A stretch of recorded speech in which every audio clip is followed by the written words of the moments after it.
Fala pessoal, estamos aqui para mais um vídeo. Meu nome é Arthur, eu sou analista de valores imobiliários e estamos de volta aos vídeos de análise de empresa, né? Ainda não estou 100%, vocês têm acompanhado, mas já dá para gravar vídeo, né? Peço desculpas, semana passada, retrasado, ficou 100 meses, não dava, tá? Literalmente, mas a partir de agora vamos voltando ao normal e hoje vamos falar do Grupo GPS, mais uma empresa nova que nunca foi analisada aqui no canal, né? Sempre tem novidade, isso que é legal do mercado de ações é esse, né? Sempre tem coisa nova, sempre tem coisa legal para aprender. Às vezes as empresas são as mesmas, mas elas vão mudando.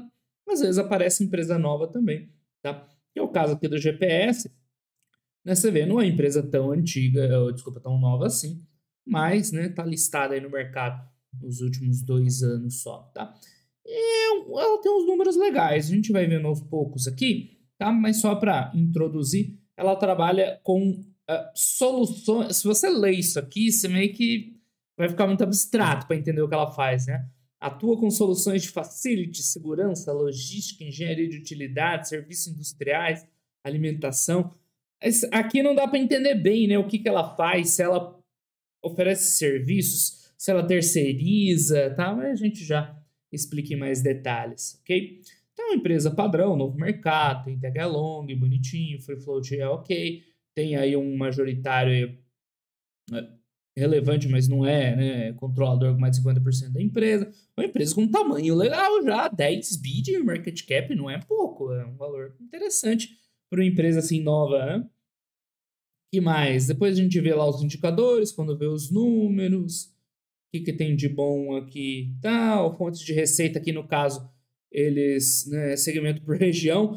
Esse é um dado que a gente está tentando melhorar aqui no site, mas, tipo, não é culpa nossa, tá? Porque a fonte vem do, né, formulário de referência e tal, que não é padronizada, a empresa coloca o que ela quiser ali e muitas vezes acaba não sendo muito útil essa informação, mas é difícil para a gente melhorar muito, né? A gente está atualizando o site, já falei antes aqui em outras oportunidades, outras lives, mas já vinha uma atualização aí daqui a pouquinho do Fundamentei. Mas o problema daqui é a fonte das informações, né? Fica difícil a gente colocar um dado de melhor qualidade, tá? Enfim, endividamento a gente já fala lá, mas ok. Dividendo não é exatamente o foco da empresa no momento, fez o IPO recente, bastante volatilidade. Nem tanto assim, né? Variou bastante, mas não no intervalo tão grande. E aqui tem o nosso histórico. Então, pessoal, antes de começar, de olhar o release e tal, deixa eu dar uma geral aqui. Muita gente que tem um estilo de investimento mais simples, eu vou dizer, mas não pejorativamente, mais simples de, né, focar só os pontos principais e tal, acaba evitando empresa recente na bolsa. Não tem nada de errado com isso, tá? Porque quem investe de uma maneira mais simples tem que se proteger, porque a pessoa acaba não abordando todos os pontos, é mais fácil deixar passar alguma coisa, então ela cria filtros para ajudar a se proteger de situações que corriqueiramente costumam dar errado. Então você vai criar filtro do tipo, só empresa do novo mercado, só empresa que já tem um histórico maior, ou empresa que não tem um governo, de repente, se for o caso, entendeu? Não está errado criar esses filtros. É uma proteção que você coloca para você mesmo, já que você não vai olhar as empresas em muito detalhe e tal. Só que, se você for uma pessoa, igual é o meu estilo aqui, de olhar os números bonitinho, como é que não é, não faz muito, vocês concordam? Não faz muito sentido colocar esse filtro, né? Porque o filtro ele te protege de coisas que você não quer gastar tempo analisando. Aqui a gente gasta tempo analisando, então não tem por que colocar os filtros, tá? Então o que é o mais importante aqui? Você pode escolher a estratégia que você quiser, tá? Mais superficial, né? Ou mais detalhada, mas você tem que ser coerente dentro da sua estratégia. Então, se a sua estratégia for superficial, tá? Faz bem utilizar esses filtros, você tem que colocar. E se a sua não for, meio que faz sentido. Você colocar filtro vai limitar o teu trabalho, não vai compensar esse teu esforço, né, de ver mais detalhadamente se você continua filtrando.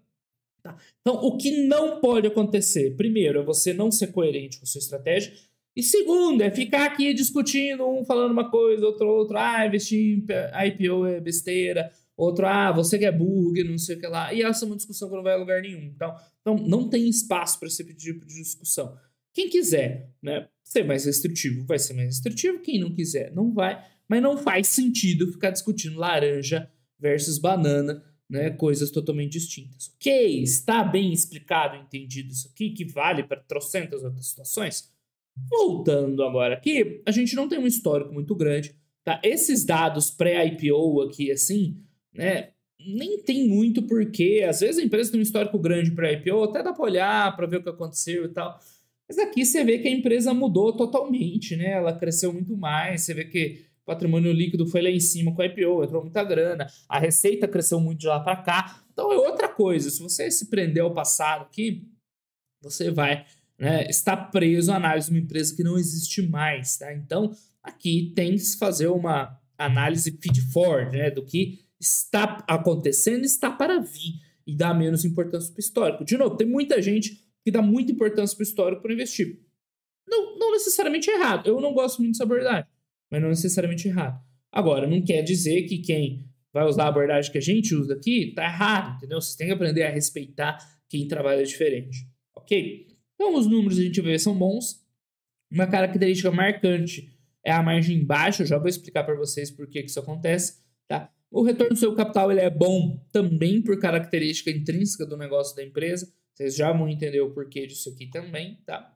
Em termos de estrutura de capital, tá tudo tranquilo, mas sempre cuidado com a empresa que acabou de fazer IPO. É normal, acabou de entrar bastante dinheiro no caixa, é normal ela estar com dívida ok. Isso é uma coisa que eu vejo o pessoal errar muito, né? Entrou bastante dinheiro no caixa da empresa, meio que equalizou a dívida. Essa empresa é boa, não tem dívida e tal. Mas cuidado, tá? A dívida é muito mais importante do que a dívida em si, é analisar ela dinamicamente. O que aconteceu, como ela chegou lá, se a empresa consome muito capital, vai rodar sempre com dívida alta. Se precisa de muito capital para investir, vai rodar sempre com dívida alta. É um erro que o pessoal cometeu, por exemplo, com a Camil, né? Entrou a grana da IPO, a empresa fez umas aquisições, estava com dívida baixa, todo mundo achou uma maravilha. Só que a hora que abaixou, viram que é um negócio que só cresce com muito investimento, com um retorno fraco em cima do investimento. E aí está acontecendo o que está acontecendo, certo? Tem que prestar atenção nisso. Do ponto de vista caixa, também não tem muito o que comentar, né? Super tranquilo, o FCO. O fluxo de caixa financeiro está todo, né, influenciado pela essa entrada de dinheiro, tá? Mas você vê pelo FCO e CAPEX, é super tranquilo. Isso tem uma justificativa, tá? Eu já vou explicar o porquê. Ainda não é uma empresa grande pagadora de dividendos, embora na época pré-IPO, né, eles pagaram bastante até. Mas agora o foco é outro. Ok, prontos para ver a análise da empresa propriamente dita? Então, bora lá. Não propriamente dita, né? Mas agora a gente vai entender o porquê daqueles números ali, tá? Então, esse é o último resultado da empresa, primeiro trimestre de 2023. Geralmente a gente olha, né, quando dá essa primeira vista numa empresa assim, olha o ano fechado, é mais robusto. Mas aqui acho que não vai dar muita diferença, não, tá? Ela não tem um grande componente de sazonalidade, coisas do tipo. Então vamos lá. O que o grupo GPS faz? Acho que é a dúvida da maioria, porque aquela descrição sumária lá, né, ela é bem abstrata.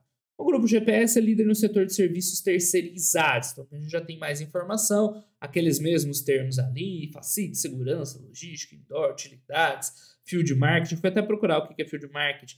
É aquele marketing de ação. Então, sei lá, você tem um supermercado, vai fazer uma promoção, um dia de promoção.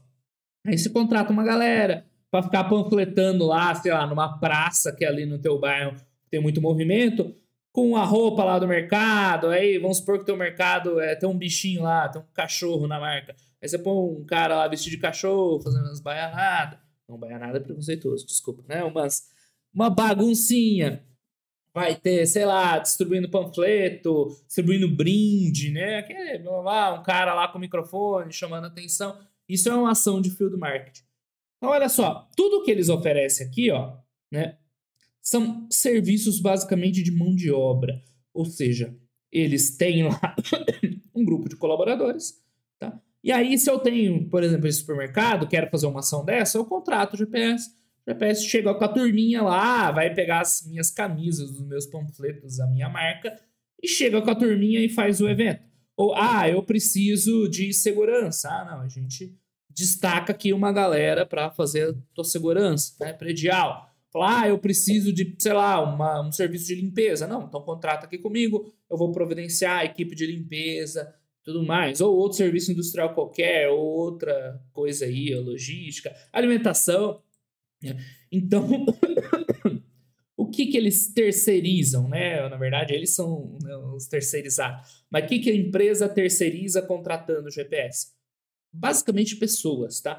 Tem uma expertise envolvida, né? Você não pega qualquer um lá, né? Mas também não é um negócio super... Tudo bem, né? Segurança, aí sim, o pessoal mais especializado, né? Não é qualquer um que você pega na rua. Mas para fazer esses outros serviços mais simples, né? Você basicamente contrata gente, faz um treinamento e vende o serviço dessas pessoas. Então, esse é o business do Grupo GPS. Então, essa é a primeira coisa que você tem que entender. Porque agora fica fácil de entender por que daqueles números. Né? Por que a margem é baixa? Cara, esse tipo de negócio vai rodar sempre com margem baixa. Primeiro que você tem muito custo, né, relacionado às pessoas e tudo mais, né? Não tem como. Você vê que a margem bruta, não tem a margem bruta aqui, né? Mas a margem bruta já é baixa.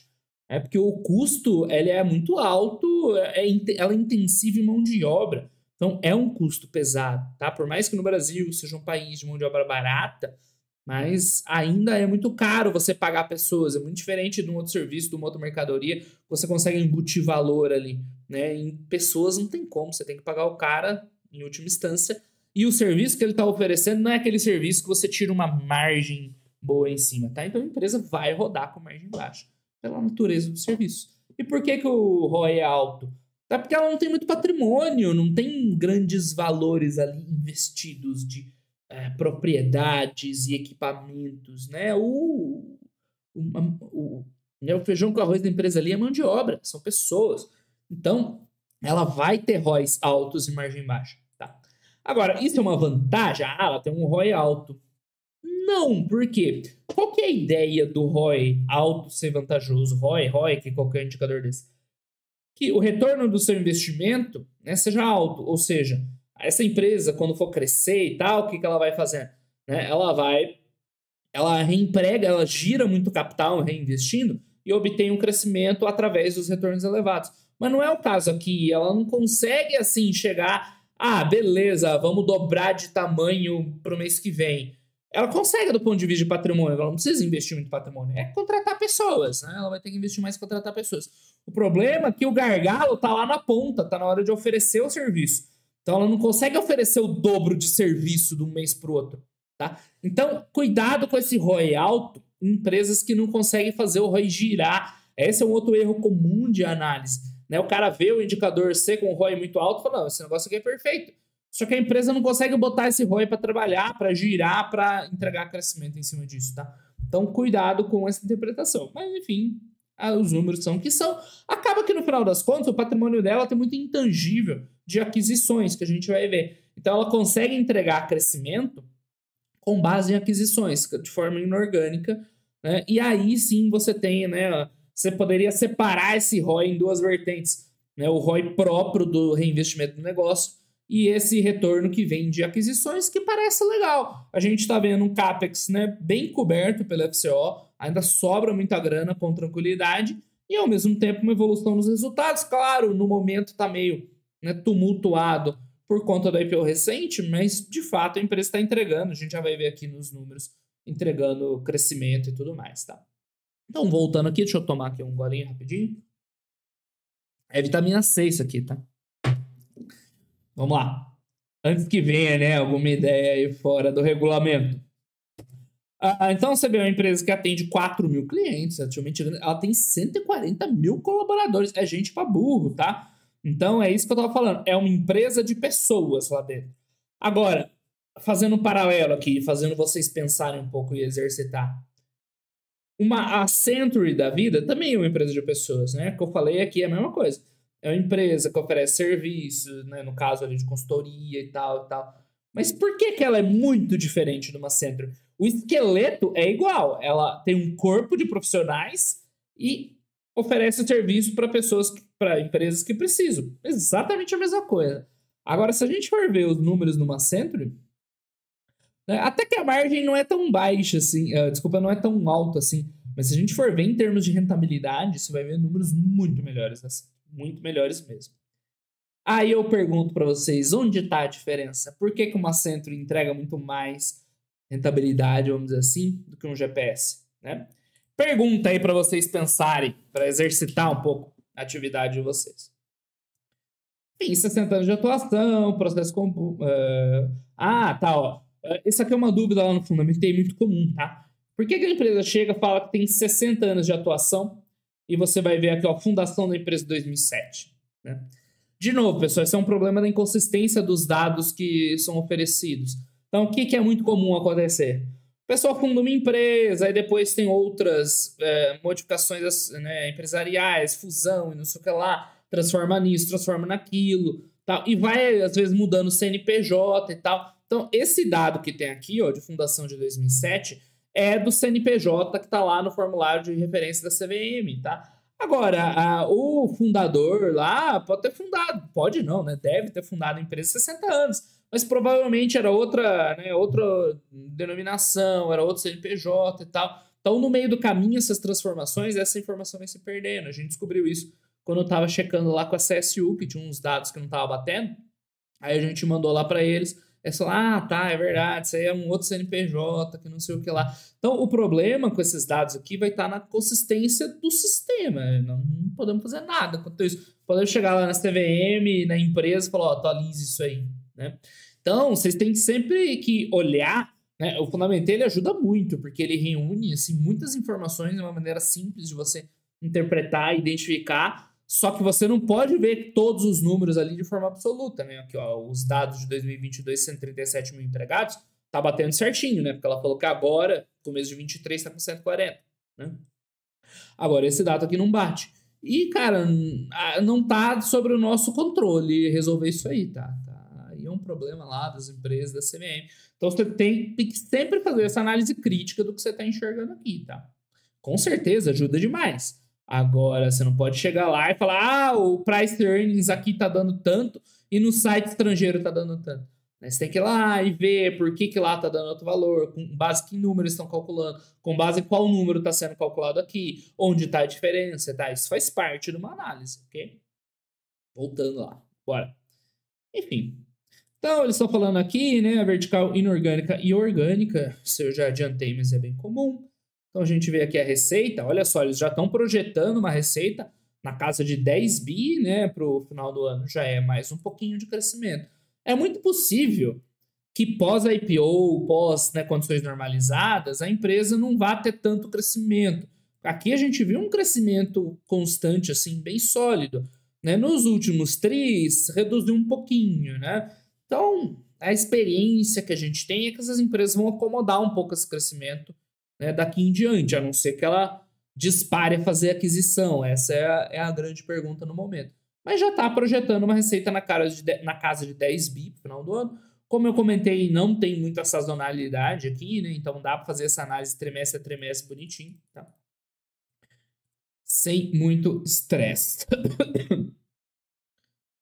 Vamos lá. Ainda tem uma tossezinha chata, né?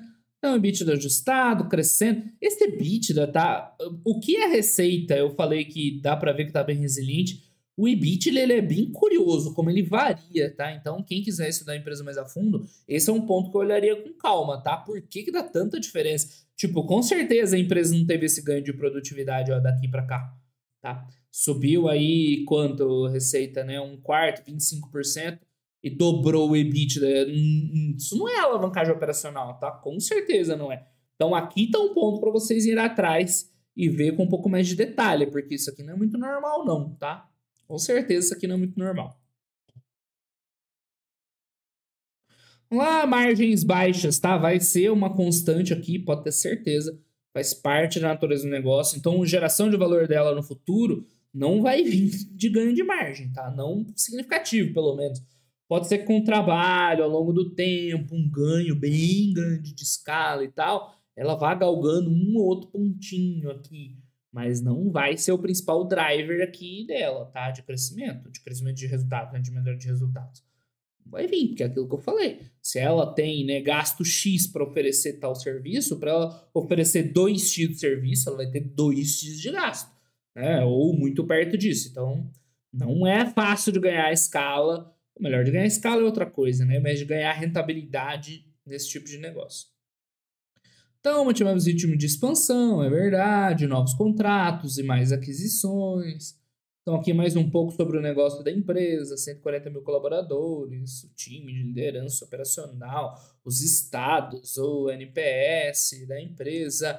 Né? A gente vê que ela não é super concentrada, né?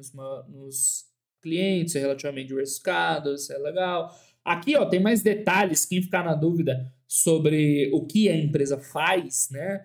Então, aqui tem mais detalhes um pouco sobre os serviços que ela oferece, lembrando, esse modelo. Né?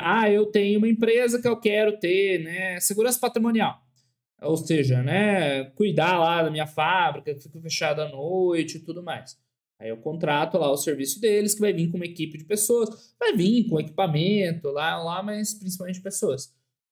Falar, eu preciso de logística. O que é logística, né? Recebimento, expedição, produção, transporte de cargas e tal.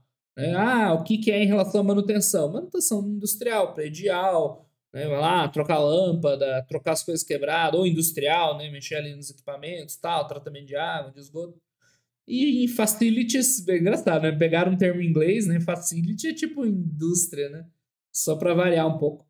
Entra aí, né? Limpeza, jardinagem, alimentação, prevenção de incêndio. Ou seja, né? É bem diversificado. Bom, evolução da receita, a gente viu um crescimento bom de 20% ano contra ano, tá? Aquela conta que eu fiz de cabeça, 24%, 25%, né? Um pouquinho menos, é quase 2,100. 20% de crescimento, legal. Vem de novos contratos orgânicos, mas também de aquisições, tá? Então, aqui eles separam, né, o que veio de aquisição, o que veio de crescimento orgânico. Dá para ver que, assim, né, o crescimento mesmo veio basicamente inorgânico, né? Porque a evolução orgânica dos resultados da empresa, 8% já bem mais modesto. Vai, metade, né? Mais ou menos disso aqui, ou um terço. Depende se você quer arredondar para 24 ou para 20, ou, né, o 8 para 10 e 21 para 20. Por exemplo, já é um crescimento mais flat, né? Mais modesto. Que mais? Aquisições que eles estão falando, EBITDA e tal. As aquisições mais recentes aí, que estão entrando aos poucos, né? Isso aqui já entrou, já estão refletidos a partir do primeiro trimestre e tem mais coisa para entrar aí. Né? Você vê que esse ganho de receita ali, 100 milhões, 100 e poucos milhões, então 200 milhões aí agregando, tá? Então aqui a gente vê o EBITDA, né? É aquilo que eu falei, cuidado com isso aqui, tá? Né? Vem um EBITDA muito forte e, assim, na minha opinião, não é muito razoável levar isso aqui em consideração. A gente vê aqui, ó, né, umas coisas que esquisita e tal, esse ajustado tá 50%, né, com os não recorrentes. Enfim, né? Resultando dos ajustes de rentabilidade dos contratos, menor efeito de merger acquisition. Então, recomendo cautela aqui, olhem mais detalhe para ver qual é o grau de alavancagem operacional dessa empresa mesmo. Se ela tivesse um grau de alavancagem operacional alto, seria um negócio muito interessante, mas eu tenho minhas dúvidas, tá? De verdade. O que mais? Os ajustes e aí o lucro líquido é recorrência, né? Então a gente está vendo aí um pouco mais de pressão, isso aqui está aqui em cima, na verdade.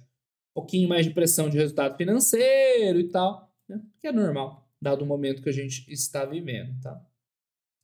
Fluxo de caixa, uma empresa bem redondinha em termos de caixa, né? Ela não deve trabalhar com muitos recebíveis. Estoque, basicamente, né? Não é core para a empresa. Recebíveis, quando você receber também. É muito menos que uma empresa, por exemplo, fabrica alguma coisa, né?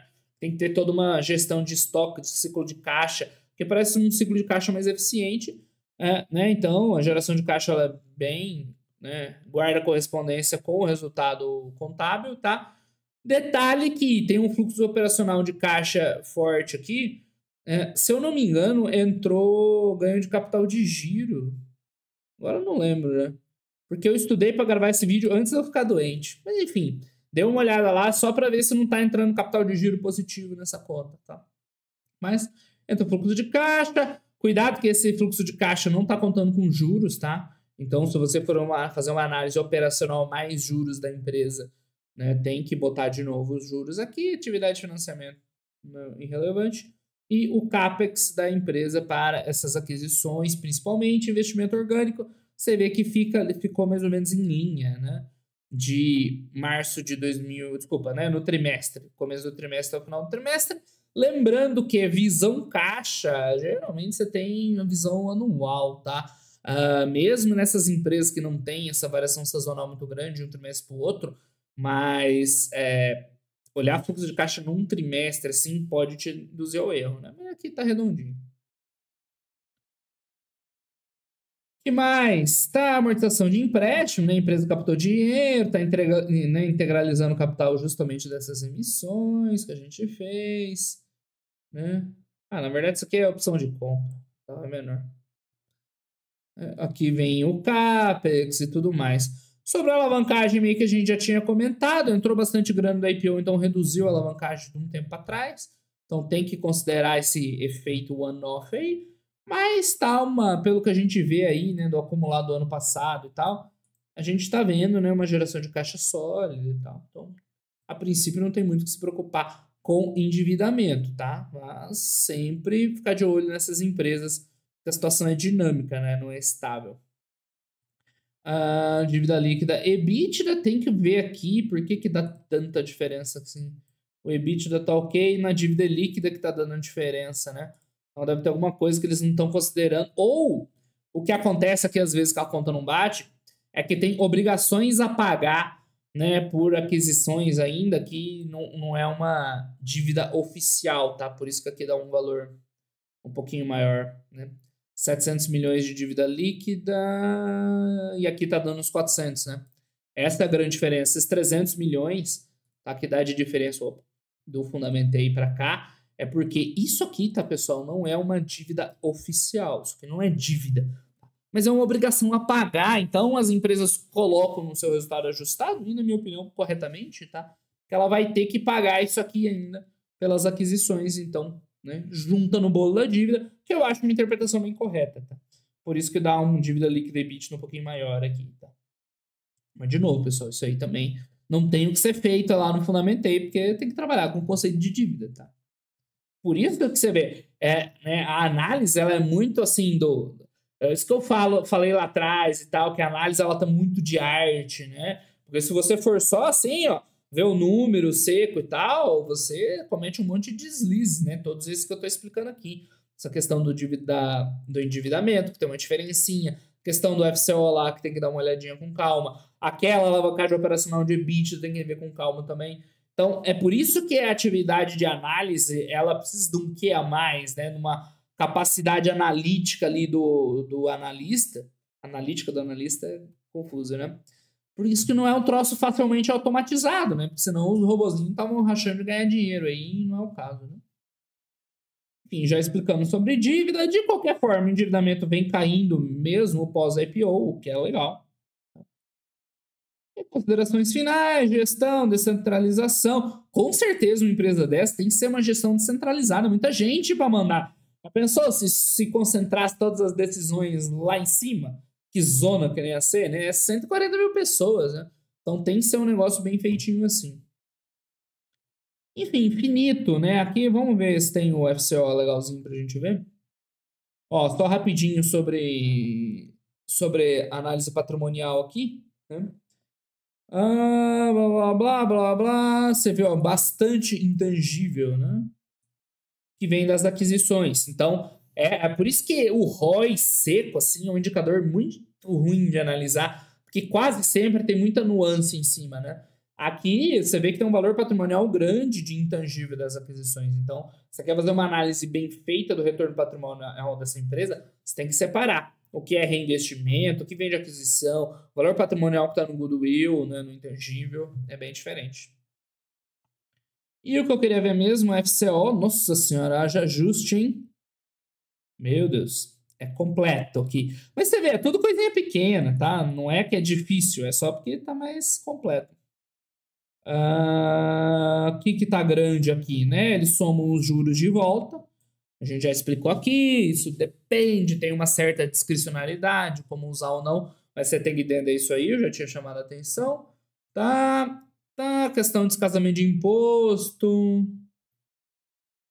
Difícil ver esse FCO, né? Tem que ver bem com calma, tá? Bem com calma mesmo. Porque não é nada fácil aqui. Que mais? O imposto de renda aqui tem um lançamento alto. e um monte de itemzinho. Fiquem espertos nisso aí.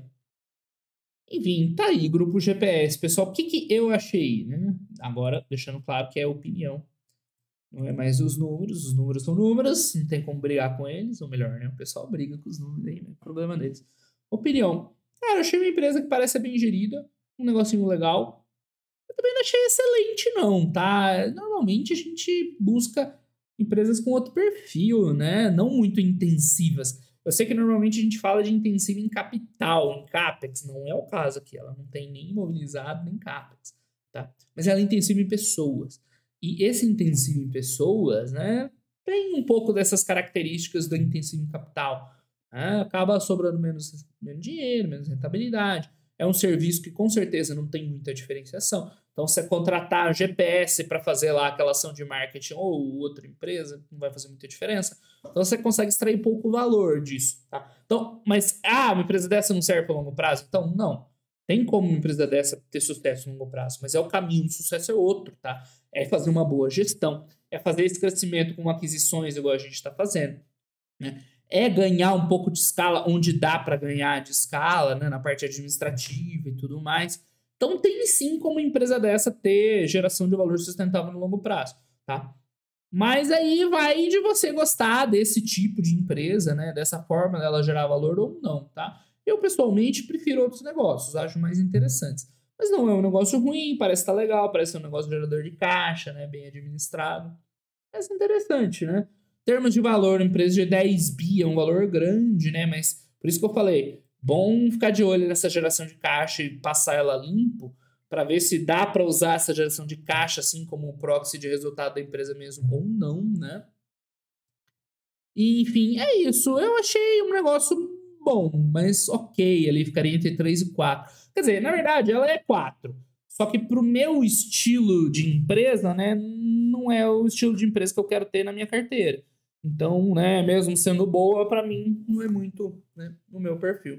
Mas é legal, tá? Espero que vocês tenham, né, gostado e aproveitado aqui também. Eu tenho um comentário do Felipe, são sempre muito bons. Vamos dar uma olhada aqui. Crescer com aquisição e integração, beleza. Ela tem sim um histórico grande de aquisições. Como é que a gente sabe se a empresa é recente? É só olhar aquele goodwill imenso lá acumulado. Claro, né? Nas apresentações tem lá as aquisições também. Mas tá lá aquele goodwill muito grande acumulado, né? O que mais? Crescimento orgânico em vertical orgânico e tal.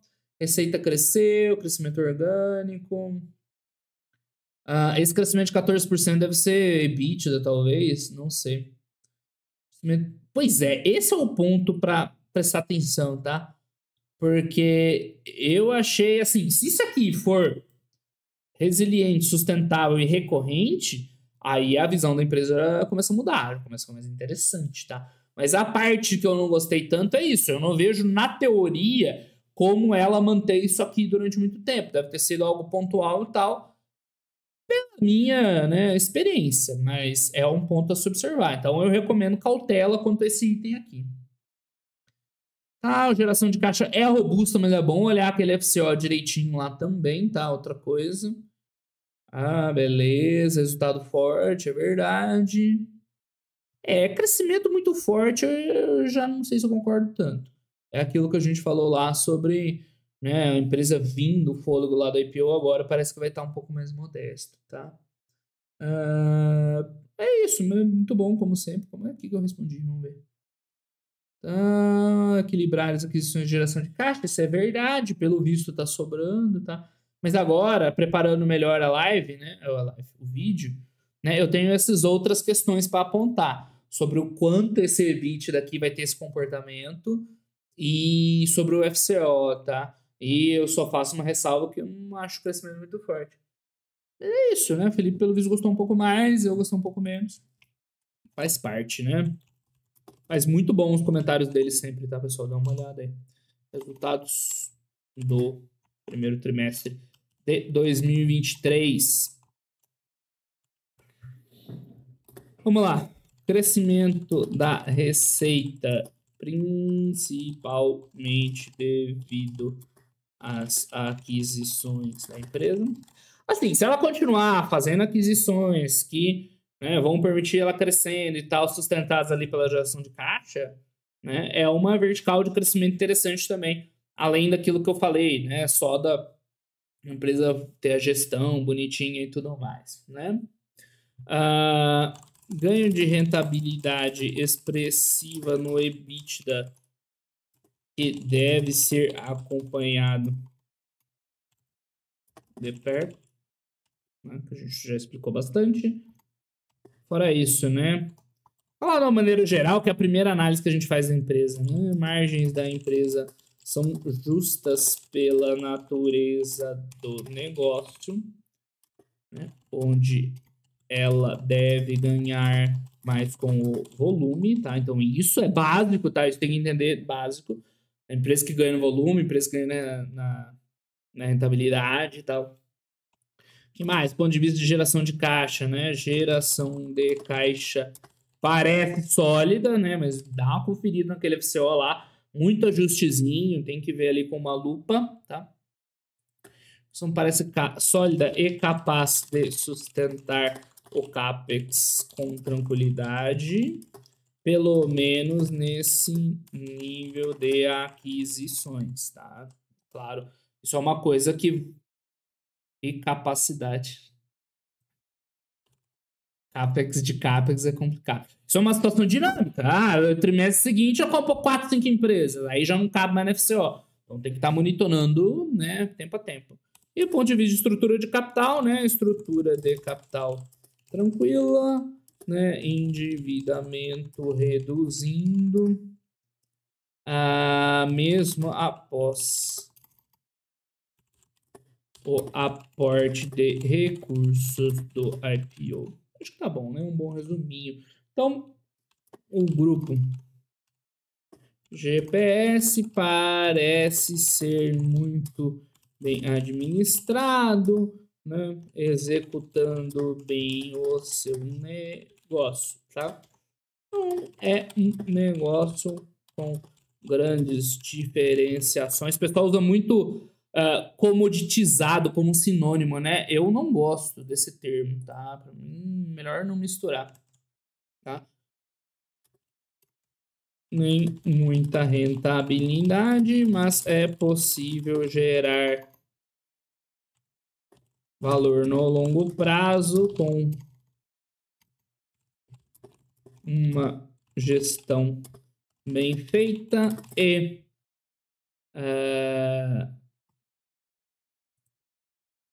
colocar aqui base nas aquisições e em uma gestão bem feita. Acho que está de bom tamanho. É isso, pessoal. O grupo GPS é legal. Gostei da empresa, tá? Mesmo assim, não sendo muito nos meus critérios, mas é uma empresa interessante e tal. Se ela começar a entregar aquela evolução de EBITDA lá, já começa a ficar bem interessante. Eu tenho minhas dúvidas quanto a isso, mas vamos ver. Mas, por hora, é uma empresa interessante, legal, bem administrada, continuando nessa toada, né? Parece uma empresa legal. Então, né, voltando ao que eu falei lá no começo do vídeo e tudo mais, né? Só dá sim para analisar empresas com um histórico mais recente, tá? Só que tem que fazer uma análise igual essa que a gente fez. Na verdade, até um pouco além, né, daqueles pontos que eu destaquei lá, dá uma olhada naquele EBITDA lá, né, o quanto parece haver mais de alavancagem operacional disponível, e no FCO para ver se aquela reconciliação lá tá tudo na CNTP, né, tá tudo no regulamento. Então, precisa ir um pouquinho além ainda, fazer uma análise um pouco mais aprofundada. Agora, né, dá sim para analisar. Tá? Mas não tem problema nenhum se a tua estratégia não é essa de olhar as empresas mais por cima, só ver a linha, evolução da receita, dos lucros e tal. Ok, mas não adianta ficar brigando com quem tem uma estratégia distinta. Beleza, pessoal? Então acho que foi legal o vídeo de hoje. Empresa nova aí, com números legais, né? Dá para ir acompanhando, com certeza vamos continuar acompanhando aqui. Então, por hoje era isso aí. Um grande abraço a todo mundo e até os próximos vídeos. Valeu!